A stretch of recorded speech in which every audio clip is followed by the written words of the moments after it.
Brodes Media.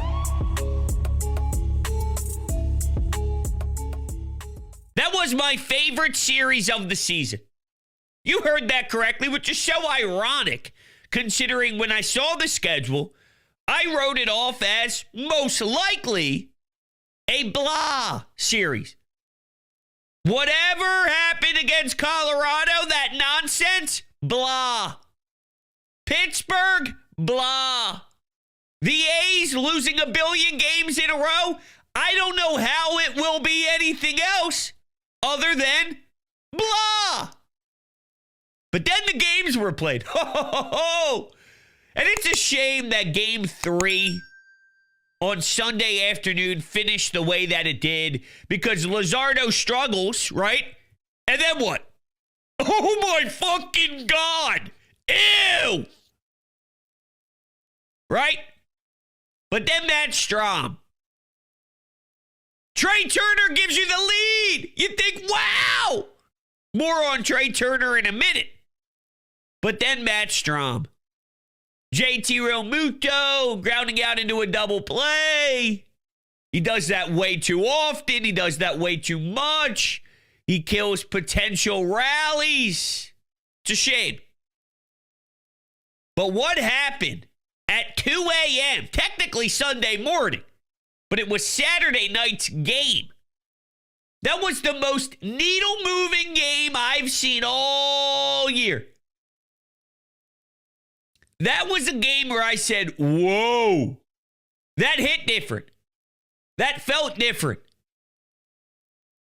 And it was so chaotic and there was so much happening that I'm probably even going to forget half of what the madness was. But Brandon Marsh with the cannon out in center field to home plate. Nasty. Ridiculous. The Phillies had a chance with bases loaded before that. Got nothing. And then Kyle comes up large in the 11th. Surprise. He had a solo shot earlier in the game. It's just whenever the team needed an answer, they really did contribute. Bryce, gotta have it. Here's Bryce. Gotta have it. Here's Marsh. Game 1. Gotta have it. Here's Rojas in center field, making a spectacular catch. And then, by the way, getting to Mason Miller consistently, who everybody deems as a must-go-get arm if you're Dave Dombrowski to help solidify this bullpen. I was stunned to see him in game 3, but I think they were like, yo, I know you want them badly. Kepler, by the way, game 2. Kepler in the 9th. Woo! That exit velocity. Insane. Insane. Feisty. Never going down without a fight. That is starting to become a real trend dating back to, what was it, Arizona, where they just fell short with a miraculous effort. And then from there, it's sort of been part of who they really are. And I'm aware that the A's aren't very good, okay? Trust me. I've been on the side of, I don't know what this stretch means. So I'm pretty vocal about that. I saw something different, though. I saw something different. But when you got one of those games that make no sense, when you got one of those games that have no structure, when you have one of those games where it is not very fluid, I guess, they're difficult. Even if you're facing an opponent, and truth be told, the A's are bad, but they're trying to snap a really rough losing skid. They eventually did. But when you're in game 1, when you're in game 2, when you're in those games, I mean, they're trying to get out of this thing. So they're playing for pride. They're playing for more than pride, but, you know, they're trying to prove, like, yo, this is not us. We started out nice and pesty, and people said, wow, look at what the A's are doing. Now we're falling into the trap. Let's get our head out of our ass. But even that type of energy walking into the ballpark wasn't enough. And I appreciate how the Phillies handled this series.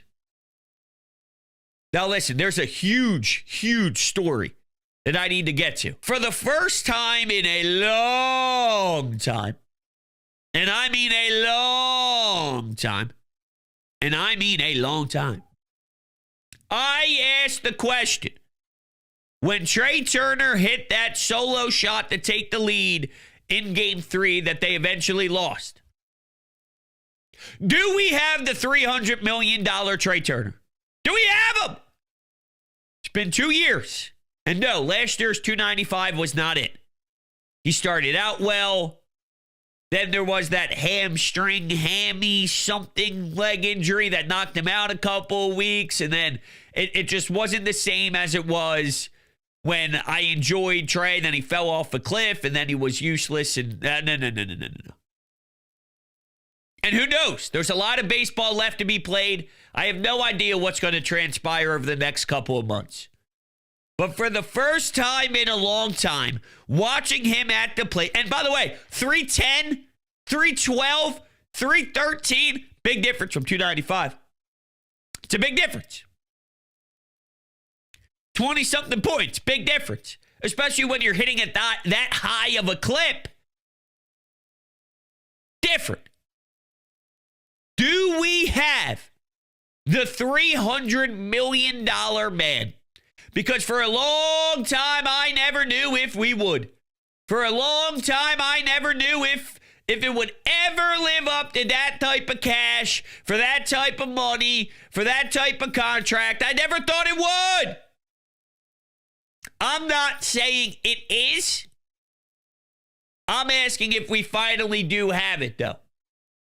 If this is consistent, which is a huge if this is something that stays for the long term, if this is something that bleeds all the way into the All-Star break and after the All-Star break and during the home stretch, and he's this OBP machine, even with singles all the time, and now occasionally you're starting to see the ball get squared up a little bit better, and there's a couple of drives that are filtered in now. If this is what we get, then we have the $300 million man. That's what I'm saying. I don't know if it's going to last, but this is the first time that I'm starting to see it. First time I'm starting to see it. Do with that information what you will. But that changes everything. If you have that, winning a World Series feels different to me. Because now you got Kyle on his contract here. Wow. I think Bryce is starting to turn the corner.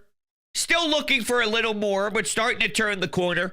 Bohm pulled his first homer. Now, when it's a off-speed pitch just sitting there waiting for you, I hope a 6'5" human can pull it to Mars. But he finally got a pulled homer.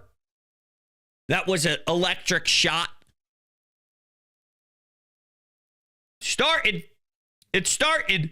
But if you get Trey being a superstar, if you get Trey being a franchise guy, that level of production, constantly being annoying to have to deal with on the bases, constantly getting a lead. We always looked at the Kyle Schwarber solo nuke as a way to score and get up 1-0 in a game and allow your pitchers to settle in and all that good stuff, right? And you get to work from out front and you're putting pressure on the other team automatically. Still a long game to go. Still a lot of innings and at-bats. There's a reason why there's 27 outs. But it's always sweet to see a 1-0 lead, a 2-0 lead. If he gets a single after Stott works a nice at-bat, and now he's on second base, and Bryce is up, or whatever the hell happens, right?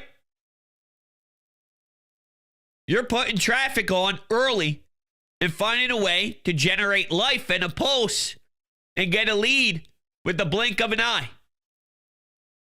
We'll see if that consistently shows up. But this form that we're getting,